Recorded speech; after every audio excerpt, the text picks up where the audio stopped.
성경 말씀 보겠습니다. 에스겔 7장 10절에서 22절까지 읽도록 하겠습니다. 에스겔 7장 10절에 볼지어다 그 날이로다 볼지어다 임박하도다 정한 재앙이 이르렀으니 몽둥이가 꼽히며 교만이 싹났도다. 포악이 일어나서 저에게 몽둥이가 되었은지 그들도 그 물도 그 재물도 하나도 남지 아니하고 그 중에 아무하고도 없어지리라. 때가 이르렀고 날이 가까웠으니 사는 자도 기뻐하지 말고 파는 자도 근심하지 말 것은 진노가 그 모든 무리에게 임함이로다. 한 자가 살아갈지라도 다시 와서 그 방편에서 주지 못하리니 이는 무시로 그 모든 무리를 가리켜 말하기를 하나도 돌아갈 자가 없겠고 악한 생활로 스스로 강하게 할 자도 없으리라 하였으리로다. 그들이 나팔을 불어 온갖 것을 예비하였을지라도 전쟁에 나갈 사람이 없나니 이는 내 진노가 그 모든 무리에게 미쳤음이라.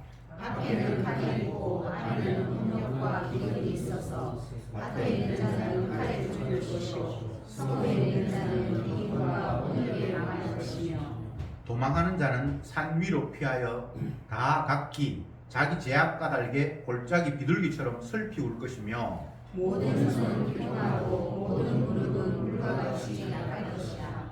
그들이 굵은 배로 허리를 묶을 것이요 두려움이 그들을 덮을 것이요 모든 얼굴에는 수치가 있고 모든 머리는 대머리가 될 것이며 그들이 그 은을 머리에 던지며 그 금을 오염물같이 여기리니 이는 여호와 내가 진노를 베푼 날에 그 은과 금이 능히 그들을 건지지 못하며 능히 그 시험을 족하게 하거나 그 상자를 채우지 못하고 오직 죄악에 빠지는 것이 되리라.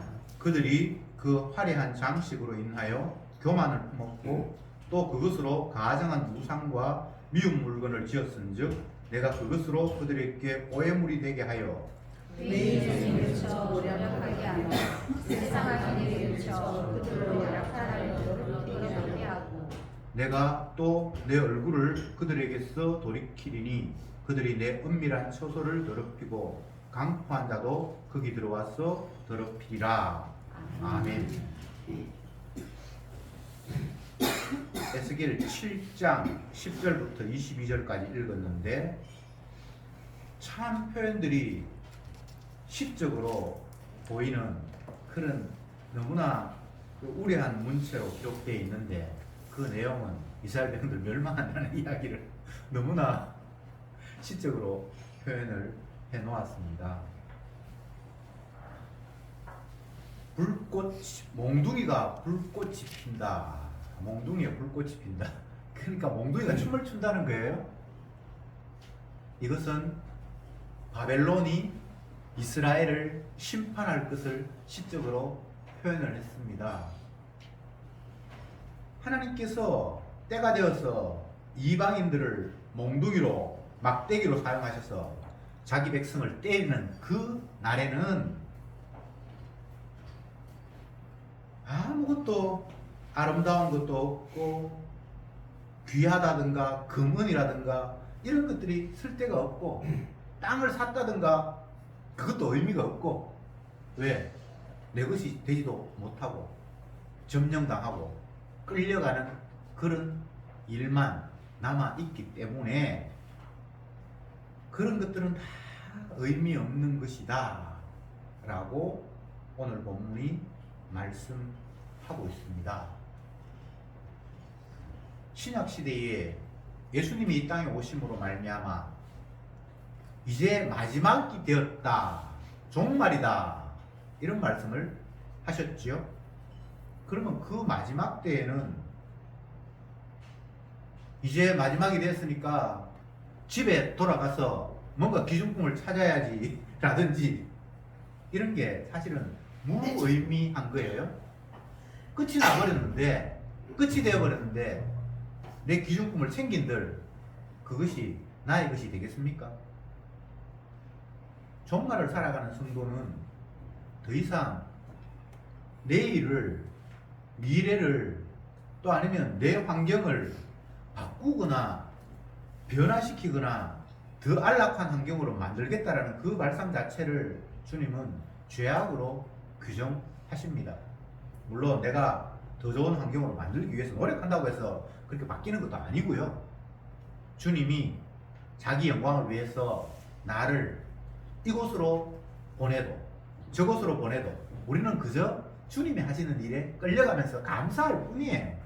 풍부에 처하든지 빈곤에 처하든지 몸이 병들든지 건강하든지 그냥 주님이 하시는 일 때문에 내 유익을 위해서가 아니고 창조주의 영광을 위해서 그분의 주되심을 드러내기 위해서 펼쳐진 일이고, 그래서 사도 바울 같은 사람이 몸에 가시가 있는데 본인은 불편해요. 빼고 싶어요. 그러나 주님은 그것이 있음으로 말미암아 더욱더 나를 영화롭게 할 수 있으니까 그거 있어야 돼 라고 말씀하시는 분이 여호와 하나님,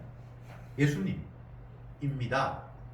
그래서 우리는 어떤 경우에도 하나님의 말씀 앞에 내 유익을 거기에 개입시킨다든지 하는 것 자체를 하나님은 용납하지 않습니다.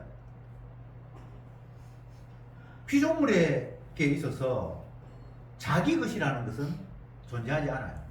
다 주의 것이에요. 왜 예수님을 주라고 합니까? 그분이 모든 것의 주인이에요.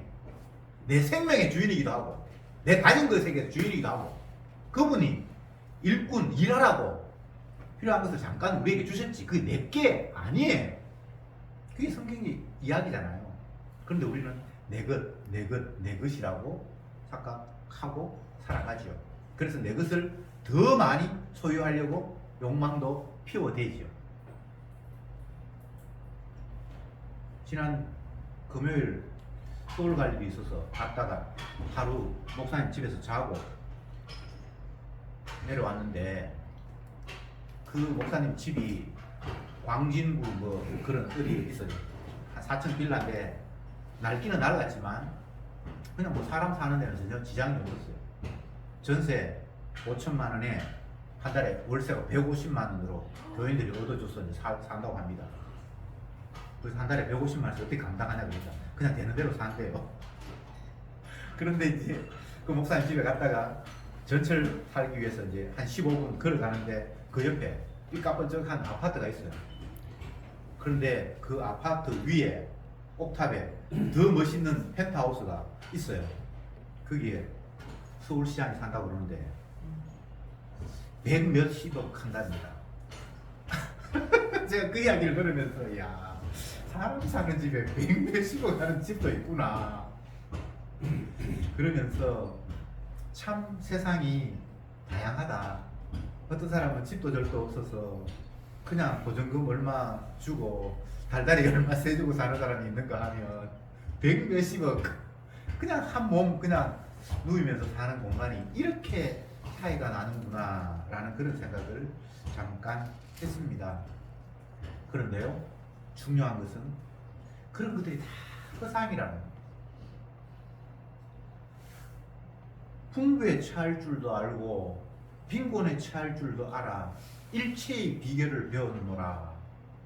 사도 바울은 때로는 풍족하게 주님께서 하셔서 풍부함이 누르기도 하고 또 어떨 때는 비천하게 낮추기도 하고, 근데 그게 큰 의미가 없다는 거예요. 왜? 내 입장에서는 엄청난 차이죠, 그죠? 근데 주님의 입장에서는 이 일이나 저 일이나 주님을 드러내기 위해서 가장 적합한 상태로 하나님께서 그 환경에 두셨다는 거예요. 몸에 가시가 있는 것 엄청나게 불편한데 그게 복음을 전하는데 가장 효과적이라는 거예요. 그래야 네가 자만하지 않고 너에게 능력이 나타나는데 그게 네 능력이 아니라 주님의 능력이라고 효과적으로 복음을 전하기 위해서 너는 그게 있어야 된다는 거예요. 참 이 말씀이 얼마나 놀랍습니까? 세상은 아무리 쳐다봐도 주님의 영광을 위한 그런 모습, 나는 주님의 기쁘신 뜻대로 이렇게 한다, 그런 거 없어요. 우리 아들을 위해서, 우리 딸을 위해서, 내 민족을 위해서 이런 소리는 들어봤는데 주님을 위해서, 주님의 영광을 위해서 이런 소리 없어요. 다 거짓말이에요. 심지어는 기독교 뭐 방송국 복음 전한다고 하는 사람도 주님의 영광을 위해서가 없어요. 신학 토론한다고 서울에 잠깐 갔었는데 그 뭐 기독교 뭐 유명한 방송은 아니고 요즘 채널이 하도 많으니까 어떤 방송국에서 와서 신학 토론하는 걸 이렇게 실시간으로 촬영해서 올리고 나중에 또 편집해서 또 따로 올린다고 하는데 그 끝나고 난 뒤에 그 방송국 사장과 기자가 하는 이야기가 이런 식으로 해서는 시청률 안 올라옵니다. 뭐 신학 토론하면서 너무 어려운 이야기하고 길게 하고 길게는 좀 했어요. 다 끝나니까 한 4시간 반 정도 됐으니까 길게는 하긴 했는데 이렇게 해서는 시청률 안 나옵니다. 1분 이야기하고 저쪽에서 1분 반박하고 막 욕하고 싸우고 이렇게 해야지 시청률이 올라가지 그냥 뭐 성경 이야기하고 그렇게 해서는 시청률이 안 올라옵니다. 이런 이야기를 그 방송국 사장이 하는 걸 제가 들었어요. 그러니까 표면적으로 이야기하면 기독교 방송국에 어쨌든 뭐 자기가 대표라고 하고 목사가 신학적인 토론하는 걸 촬영을 해서 그걸 유튜브에 올리면서 만약에 생중계를 한다라면 복음 전하는 게 목적이라고 생각을 해야 되잖아요. 근데 그런 이야기 하는 게 아니라 이렇게 해서는 시청률 안 올라온다는 거예요. 아무도 안 본다는 거예요. 그게 세상입니다. 교회, 목사, 예외가 아닙니다. 이 말 하는 저도 그에 제외시키면 안 됩니다. 모든 인간들은 자기 목적밖에 없어요. 그러면서 심지어는 하나님을 운운하면서까지 자기 목적을 추구하는 거예요. 주님의 영광을 위해서라고 하는 사람마저도 지 목적을 위해서 주님을 이용하는 거예요. 그래서 의인은 없나니 하나도 없다. 예수님의 표현으로는 너희들 애비는 마귀다. 하나님의 자녀 아무도 없다. 그러면서 나만 아버지를 알고 나만 하나님의 자녀다라고 그렇게 예수님께서 말씀하셨어요. 진짜 밉죠. 근데 그게 사실인 거예요. 이거 우리가 인정해야 돼요.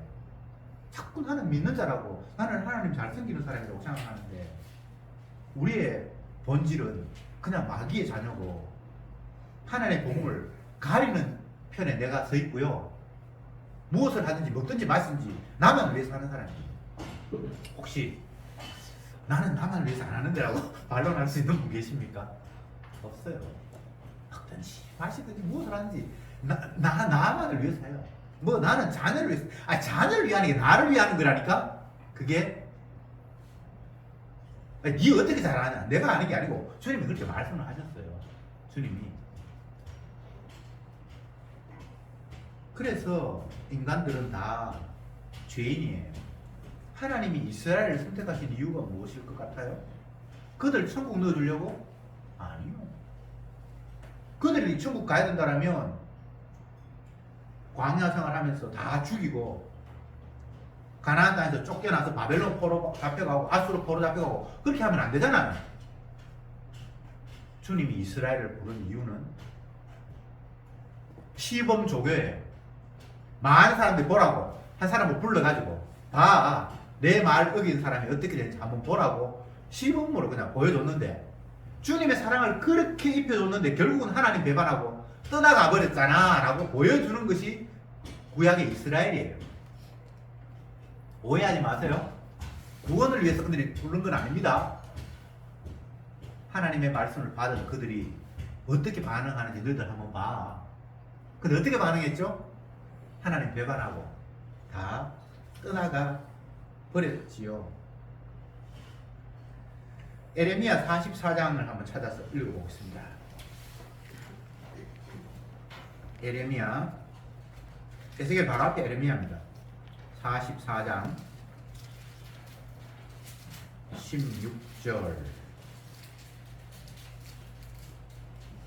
이것은 어떤 내용인가 하면 선지자 에레미야가 하나님을 배반하고 하는 자들에게 꾸중하면서 내게로 오라 이렇게 얘기했는데 그들이 반발하는 내용입니다. 네가 에레미야에게 여호와의 이름으로 우리에게 하는 말을 우리가 듣지 아니하고 우리 입에서 낸 모든 말을 정령이 실행하여 우리의 본래 하던 것 곧 우리와 우리 선조와 우리 왕들과 우리 방백들이 유다 성읍들과 예루살렘 거리에서 하던 대로 하늘 여신에게 분향하고 그 앞에 전제를 드리리라. 대저 그때에는 우리가 식물이 풍부하며 복을 받고 재앙을 만나지 아니하였더니 우리가 하늘 여신을 분향하고 그 앞에 제사 드리는 것들을 패한 후에는 모든 것이 핍절하고 칼과 기근과 멸망을 당하였느니라. 이렇게 얘기를 해요. 이들은 누군가 하면 고라의 자손들과 모세나 이런 사람들을 원망하는 그런 사람들이 하나님 뜻을 거역하면서 지도자를 원망을 하면서 하는 이야기입니다. 그 당시에 모세에게 네가 여호와 하나님만 섬기라고 그랬는데 우리가 옛날 우상 섬길 때는 잘 먹고 잘 살았다. 근데 네 말대로 하나님 섬기니까 우리가 오늘날 이 모양 이 꼴이 되어서 광야에서 지금 굶어 죽게 됐다. 이렇게 지금 이야기를 하고 있는 거예요. 한 구절 더 찾아봅시다. 민수기 16장입니다.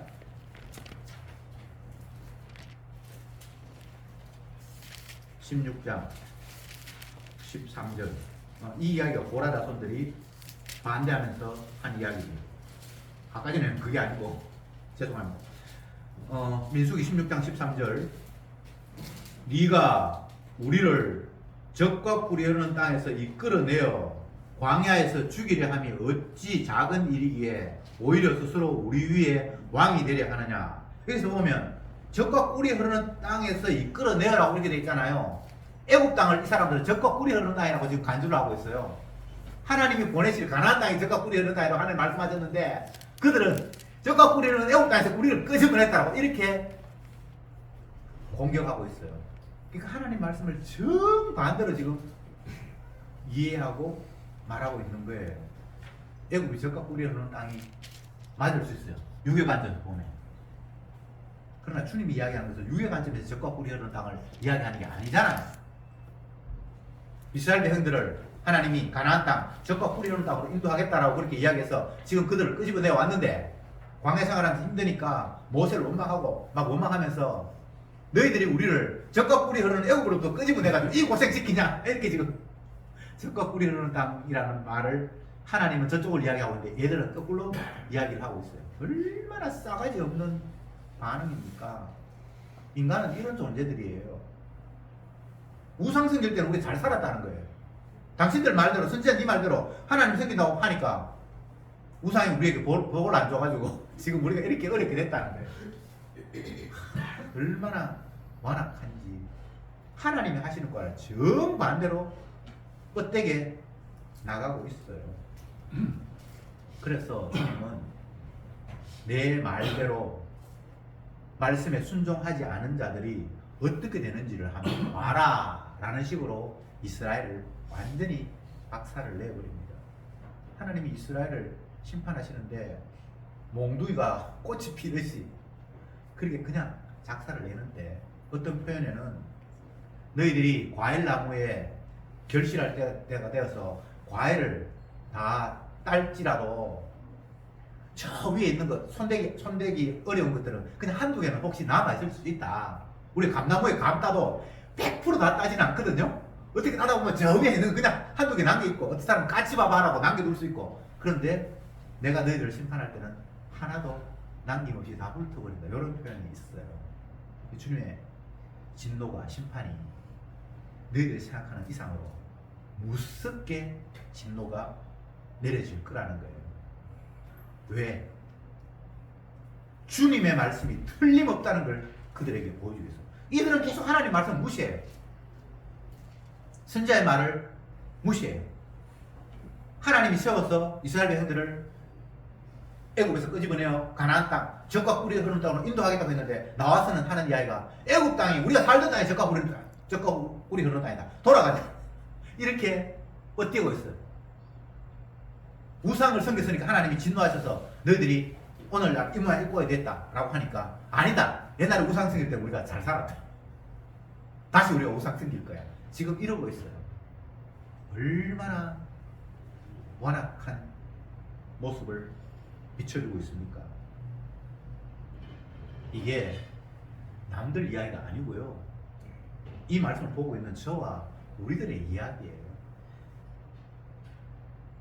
자꾸 나를 완악함, 죄인, 하나님의 말씀을 배반하는 자에서 제외시키려고 해요. 제외시키면 안 됩니다.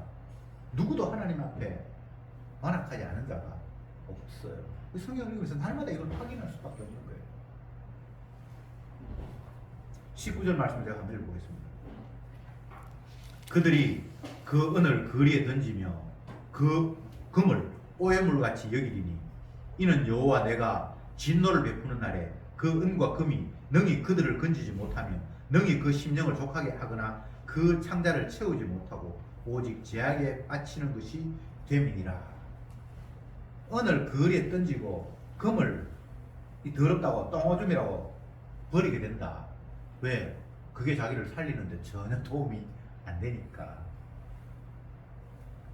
종종 TV에서 그런 장면을 봤는데 한 나라가 다른 나라에 빚을 져서 이제 더 이상 못 갚아서 어떤 그 파산 선고를 하고 이렇게 할 때에 그 나라의 화폐가 휴지처럼 리어카에 실려가는 그런 장면을 본 적 있죠. 주님이 심판하시면 그들이 가지고 있다고 하는 귀한 금은 아무짝에도 쓸모 없다고 주님이 말씀하신 거예요. 그런데 자기들은 이제 끝났다라고 생각하지 못하기 때문에 계속 금은을 붙들고 있는 거예요. 마치 그것이 나를 영원히 살릴 수 있는 것처럼 착각하고 있어요. 가뭄이 심하게 들어서 먹을 것이 절대적으로 모자라는 상황 속에서는 금이든 은이든 아무 소용이 없습니다. 금 먹고 배부르지 않잖아요. 은을 먹고 배부르지 않잖아요. 아니면 지폐 5만원짜리 요즘 2개 붙어가지고 10만원짜리 그걸 먹어서 배 채울 수 있습니까? 주님이 심판할 때는 칼과 기근과 연병, 전염병 이런 걸로 심판한다고 하는데 칼 앞에 금이 다이아몬드가 방패가 됩니까? 기근 앞에 내 사회적인 명예와 직장이 배부르게 할 수 있습니까? 전염병이 창궐하는데 내가 목사야, 나는 대통령이야 이런 게 의미가 있습니까? 하나님의 심판 앞에는 인간이 가진 그 무엇들이 결코 방어가 되거나 피할 수 있는 조건과 여건이 전혀 안 되는 거예요. 왜 이런 이야기를 주님이 하시죠? 그러면 우리는 무엇을 해도 죄인이야. 태어난 태생제부터 나는 죄밖에 지을 수 없어. 그런 우리에게 하나님 말씀을 또 던졌어요. 그러면 그 말씀을 우리 유불리로 따지면서 이렇게 해서는 유익이 없어 하면서 그 말씀을 왜곡해서 받아들이든지 아니면 그 말씀을 거부해버리든지 인간은 그냥 이런 반응을 보일 수밖에 없어요. 그러니까 하나님께서 네가 내 말을 개무시해, 내 말이 틀림없는 걸 보여줄 거야 하면서 그들을 하나님이 심판하신 거예요. 그런데 그 심판 앞에 내가 그동안 모아놨던 것, 귀중한 것, 내 그동안 살았던 어떤 그 삶의 과거들, 또 아니면 내 지위, 명예 전혀 도움이 안 되네. 하나님이 진노 앞에 내 가진 금도, 내 가진 지위도, 내 과거에 살았던 어떤 그 남들 앞에 명함으로 내 옛날에 이런 것도 했다, 이런 거 했다. 아무 지금 도움이 안 되는 거잖아요. 그럼 어쩌라고? 이런 마음이 안 생깁니까? 반발이 팍 생기잖아요. 이래도 안 되고 저래도 안 되고 뭐 어쩌라고? 교회 가도 죄인이고 안 가도 죄인이고 어쩌라고? 이런 반발이 생기잖아요. 이렇게 반발이 생기도록 주님께서 말씀을 하시는 거예요.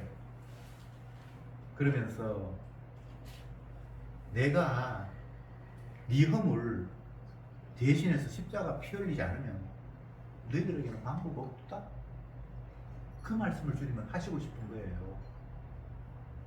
그래서 진짜 이 말씀이 성령으로 받아들이지는 사람은 내가 죄인이라는 말에 한마디도 변명할 수 없고 그냥 고개를 끄덕일 수밖에 없고, 더 중요한 것은 하나님의 아들이 네가 받아야 될 저주 대신해서 십자가에서 받았다라는 이야기가 너무나 크게 우리에게 유일한 기쁜 소식으로 다가오는 거예요.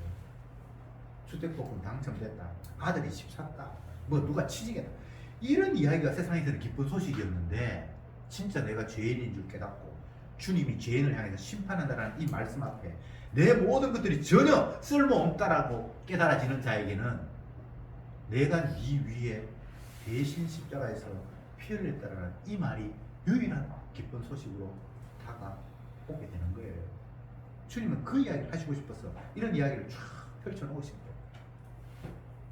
심지어 주님은 22절에 내가 또 내 얼굴을 그들에게서 돌이키리니 그들이 내 은밀한 처소를 더럽히고 강포한 자도 거기 들어와서 더럽히리라.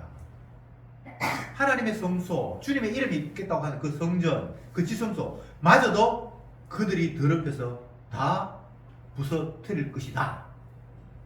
이것은 주님이 자기를 포기해가면서까지 그들의 완악함을 드러내는 거예요. 웬만하면 주님의 이름이 있는 곳은 손 못 대도록 주님이 지키셔야 되는데 너희들이 완악해서 내 이름 있는 성소도 다 부셔버릴 걸. 물론 이 모습 속에는 결국 하나님이, 예수님이 심판받아서 죽는 모습이 여기에 담겨 있죠. 하나님을 죽였잖아요. 인간들이 자기 몸을 포기해버리는 거예요. 왜? 그들의 완악함을 극적으로 보여주기 위해서.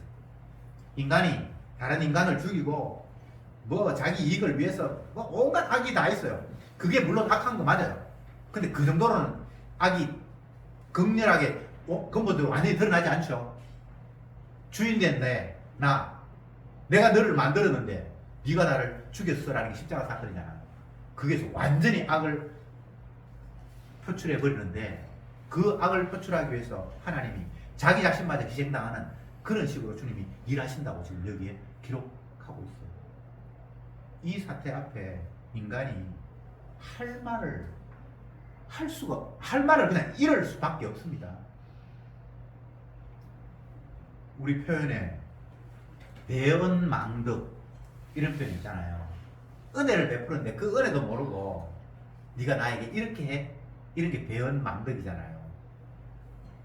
근데 인간이 하나님 앞에 얼마나 배은망덕한 존재인지를 십자가 사건으로 다 폭로해 버렸습니다. 내 은밀한 처소마저 너희들이 더럽혔다. 주님의 이름이 있다고 하는 그곳마저도 다 더럽혔다. 이것은 표면적으로는 바벨론 사람들이 와서 불태우고 부숴버렸지만 결국 이스라엘 백성들이 주님의 성전을 버린 거예요. 이것을 신약으로 넘어오면 우리를 지으신 그 하나님을 십자가에 가장 잔인한 방법으로 살해한 사건이에요. 누구도 예외가 없습니다. 이스라엘 백성들이, 종교 지도자들이 예수님을 잡아 죽이기 위해서 로마의 법정으로 끌고 갑니다. 그러면서 하는 이야기가 우리는 식민지이기 때문에 사람을 죽일 권한이 없고 당신들만이 사람을 죽일 수 있잖아요 하면서 예수님을 끌고 가요. 근데 그 말은 사실은 거짓말이에요. 스데반은 저들을 그냥 돌로 죽여버리거든요. 맞죠? 그런데 왜 예수님을 자기들 그냥 죽이면 되는데 법정에 가서 끌고 가서 로마의 법에 의해서 예수님을 죽게 하는가? 주님이 그렇게 하셨어요. 왜냐하면 이스라엘 백성들만 나를 죽인 것이 아니라 이방인 모두가 다 이 땅에 있는 모든 인간이 다 나를 살해했다는 걸 보여주기 위해서 주님은 로마의 법에 의해서 그들이 은도를 내려서 이스라엘 백성들도 물론 죽이는 마음에 합세했고 그런 식으로 사태를 몰아가셨습니다. 왜? 이 세상이 그런 세상이라고 극렬하게 보여주기 위해서. 주님이 계속 성경에는 이 이야기를 하는데 왜 자꾸 우리는 죄인 아닌 쪽으로 나 이제 예수 믿었으니까 괜찮은 쪽으로 자꾸 나를 빼돌려고 하죠. 그게 마귀의 전략입니다. 마귀가 자꾸 나를 어렵다고 너 이제 예수 믿었으니까 괜찮다고 자꾸 우리에게 십자가의 의미를 무색시키려고 의미 없음으로 만들어버리려고 복음의 강세를 가리려고 우리를 자꾸 의인 만들어요. 네가 옛날에 예수 모를 때는 그렇지만 이제 바른 복음 알았잖아. 너는 이쪽에 해당되는 게 아니야. 모르는 사람이 해당된다. 자꾸 이런 식으로 우리에게 유혹하는 거예요. 로마서는 어떻게 말하고 있습니까? 유대인도 죄인, 이방인도 죄인, 의인은 하나도 없다. 그렇게 이야기를 하는 거예요. 그게 로마서의 이야기가 아니고 성경 전체의 이야기예요. 왜 12제자를 가룟 유다만 죄인이라고 이야기하지 않고 모두를 다 예수님을 버린 자로 그렇게 말합니까? 실제로 버렸잖아요. 모른다고 저주하고 베드로만 그렇게 했으니까 다 그런 상황에서 떠나가 버리고. 왜 성경이 그런 그림을 그려주고 있죠? 이게 실상이라는 거예요. 그래서 모두는 죄 아래 갇혀 있고, 인간이 할 수 있는 일은 자기 욕망을 피우면서 하나님을 대적하고 죄 짓는 일 말고는 할 수 없고, 이런 환경으로 만들어 놓고 주님의 사랑이 얼마나 대단한가를 보여주기 위해서 자기 택한 백성에게 성령으로 찾아가셔서 너 죄인 맞지? 라고 이야기할 때 그는 맞습니다 라고 고백하도록 하시고, 그래 네가 받아야 될 저주 내가 대신 받아서 너를 깨끗하게 할게 라면서 자기 백성을 건지는 거예요. 이게 주님의 복음이에요. 이게 주님의 일하심이에요. 구원은 하나님의 말씀을 들은 어떤 사람이 말씀에 불순종해서 지옥 가고 말씀에 순종해서 천국 가는 그런 구도가 아닙니다. 하나님의 말씀을 던진 이유는 모두가 다 죄인이라고, 너희들은 죄 아래 갇혀있다고, 너희는 태생부터가 너밖에 모르지 창조자 하나님에 대해서 영광 돌릴 마음이 없다라고 보여주기 위해서 율법이 던져졌고, 그래서 그 율법 앞에 우리는 다 배은망덕한 자로 하나님을 죽인 자로 드러났고, 그러면 우리는 예외 없이 저주와 심판이 합당한 상태로 만들어놨고, 저주받는데 나는 저주받을 이유가 없는데 라고 말할 수 없도록 하나님을 죽였으니까 그렇게 만들어 놓고, 주님이 내가 기뻐하는 자다, 내가 너를 택했다라는 소수 무리 택한 진짜 이스라엘, 영적 이스라엘을 찾아가셔서 성령이 그에게 찾아올 때에 그 찾아옴을 당하는 그 주의 능력이 임한 자의 반응이 나 주님 죽인 죄인 맞군요. 고린도후서 4장 10절 말씀처럼 우리가 날마다 예수 죽인 것을 몸에 짊어지며, 주님이 짊어지게 하셨어요. 성도 아닌 사람은 그런 거 없습니다. 성도에게는 내가 예수님을 잡아 죽였구나, 그 예수 잡아 죽인 것을 몸에 짊어지면 예수의 생명이 우리 몸에서 날마다 피어나게 하기 위해서, 바꾸어 이야기하면 주님의 사랑이 얼마나 대단한 것인가를 노래하도록 깨닫고 감사하도록 하기 위해서 주님이 우리를 날마다 십자가에 넘겨온다는 거예요. 날마다 우리를 죄인으로 깨닫게 한다는 거예요. 그래야만 주님이 십자가의 그 사랑이 돋보일 것 아닙니까? 그걸 통해서 영광을 받을 것 아닙니까? 하나님을 영화롭게 하는 방법은, 예수님과 하나님을 영화롭게 하는 방법은 십자가의 은혜를 감사하고 그 앞에 죄인 됐다고 고백하는 거 말고는 다른 방법이 없어요. 예배당을 크게 지어서 봐라 하나님 얼마나 영광 받냐, 아니면 내가 이 세상에서 인정받았어, 뭐 글을 썼는데 세계 문학상을 받았어, 하나님께 영광 돌리, 이런 영광이 성경에는 나타나 있지 않아요. 하나님을 영화롭게 하는 방법은 그 하나님의 아들이 자기 백성을 위해서 대신 저주 받아서 그 백성을 사랑했다라는 걸 드러낼 때만 하나님 영광 받는 거 유일한 방법이에요. 나머지는 다 마귀의 유혹입니다. 이렇게 해서 영광 받고 저렇게 해서 뭐 그런 거 없습니다. 오로지 하나님이, 아버지도 마찬가지고 예수님도 마찬가지고 영광 받는 방법이 그 십자가의 피를 감사하고 그 앞에 내가 무릎 꿇어서 죄인입니다, 당신이 나의 주입니다라고 할 때만 예수님이 영광을 받고 아버지가 영광을 받는 거예요. 다 아는 말씀이지만 한 번 더 찾아보고 끝냅시다. 빌립보서 2장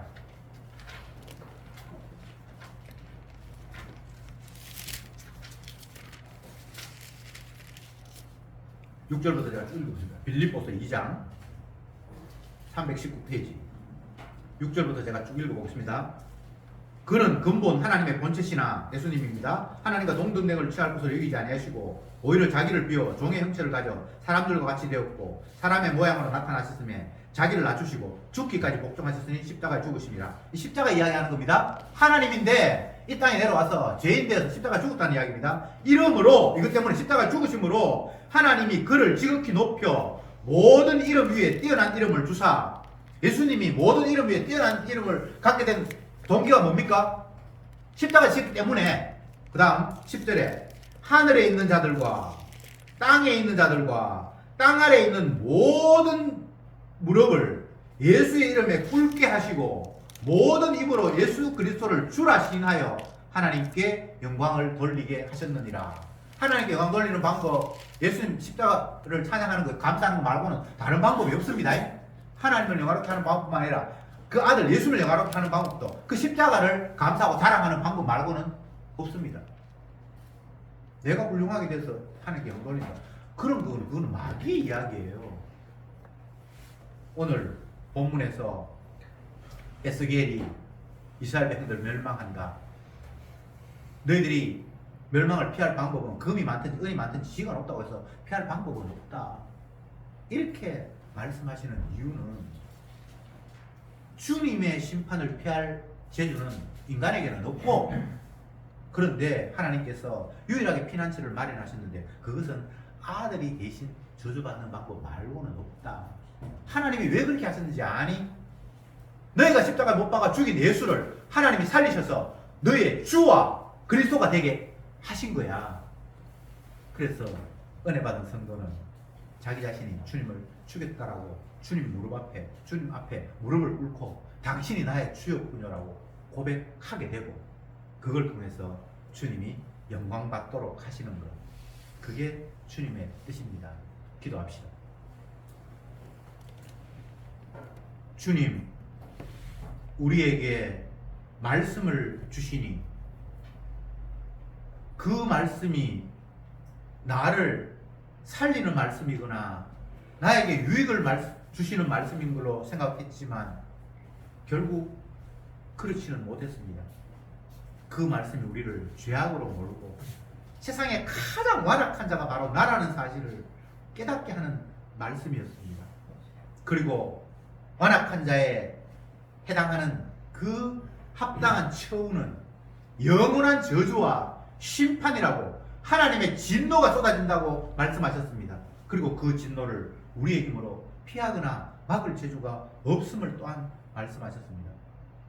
이런 무능한 상태로 만들어 놓고 인간이 손쓸 수 있는 모든 방법을 다 주님이 차단해 놓고 주께서 내 아들을 네가 받을 저주 대신 받게 십자가에 내어 주었다 라고 말씀하신 그 주님의 그 사랑은 여기 있나니, 우리가 하나님을 사랑한 것이 아니라 하나님이 자기 아들을 화목제물로 내어주신 이것이니라 라고 말씀하신 그 주님의 사랑을 날마다 십자가를 바라보면서 깨닫게 하시고 그 은혜 감사 찬송하게 하옵소서.